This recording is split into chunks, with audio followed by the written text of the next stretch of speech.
پرانے زمانے میں بنی اسرائیل کا ایک بادشاہ تھا جو کافر ہونے کے ساتھ ساتھ بہت ظالم بھی تھا، جو لوگوں کو خنزیر کا گوشت کھانے پر مجبور کرتا تھا اور جو آدمی انکار کرتا تو اسے سخت سزائیں دے کر ہلاک کروا دیتا۔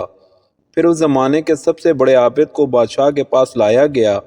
لوگ اس عابد کے مرتبے اور فضیلت سے آگاہ تھے۔ لوگ نہیں چاہتے تھے کہ اس عابد بزرگ کو بادشاہ کی طرف سے کوئی تکلیف پہنچے۔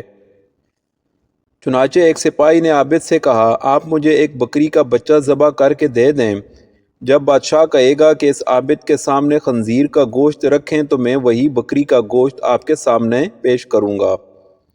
بادشاہ یہ سمجھے گا کہ آپ نے اس کی خواہش کے مطابق خنزیر کا گوشت کھا لیا اور اس طرح آپ بھی ہلاکت سے محفوظ رہیں گے۔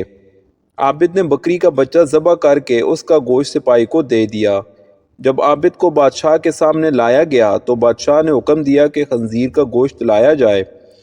منصوبے کے مطابق تو سپاہی نے بکری کا گوشت عابد کو پیش کیا۔ بادشاہ نے کہا، میرے سامنے خنزیر کا گوشت کھاؤ۔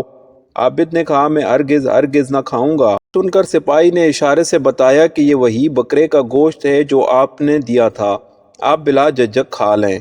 لیکن عابد نے بادشاہ کے سامنے وہ گوشت کھانے سے انکار کر دیا۔ ظالم بادشاہ نے سپاہیوں کو حکم دیا کہ اسے قتل کریں۔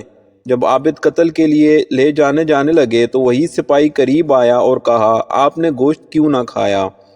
باخدا یہ وہی گوشت تھا جو آپ نے دیا تھا۔ عابد نے کہا، ایسی کوئی بات نہیں، لیکن میں اس بات سے ڈر گیا تھا کہ لوگ میری وجہ سے فتنہ میں مبتلا ہو جائیں گے، کیونکہ جب کبھی کسی کو خنزیر کا گوشت کھانے پر مجبور کیا جائے گا تو لوگ کہیں گے کہ فلاں عابد نے بھی تو مجبور ہو کر حرام گوشت کھا لیا تھا، لہٰذا ہم بھی کھا لیتے ہیں۔ اس طرح لوگ میری وجہ سے بہت بڑے فتنے میں مبتلا ہو جائیں گے اور میں لوگوں کے لیے فتنہ ہرگز بننا نہیں چاہتا ہوں۔ یہ کہہ کر وہ عابد خاموش ہو گیا اور جلاد نے اس کا سر تن سے جدا کر دیا۔ کربلا کی تاریخ بتاتی ہے کہ جب حضرت امیر معاویہ رضی اللہ عنہ کا انتقال ہوا تو یزید نے خلافت پر قبضہ کر لیا اور مدینہ کے گورنر ولید بن عتبہ کو حکم بھجوایا کہ حضرت امام حسین کو بلاؤ اور انہیں میری بیعت کرنے کا کہو۔ ولید بن عتبہ نے رات کے وقت حضرت امام حسین کو پیغام بھجوایا کہ آپ نے یزید کی بیعت کرنی ہے، تو حضرت امام حسین کہنے لگے کہ میں عام آدمی نہیں ہوں، اس طرح بیعت نہیں کروں گا۔ دن کے وقت تم لوگوں کو بلاؤ اور بیعت کے طریقے کے مطابق سب سے بیعت لو۔ اگر سب نے بیعت کی تو حسین بھی بیعت کر دے گا۔ رات کے وقت بیعت کرانے کا مقصد یہ ہے تاکہ آپ لوگوں کو بتا سکو کہ حسین نے بیعت کر دی ہے، اب آپ لوگ بھی بیعت کرو۔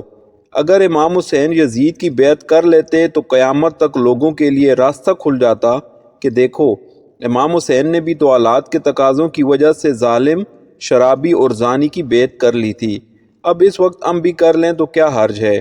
کربلا کی جنگ حق و باطل کی جنگ تھی اور اس میں فاتح آج بھی امام حسین ہی ہیں۔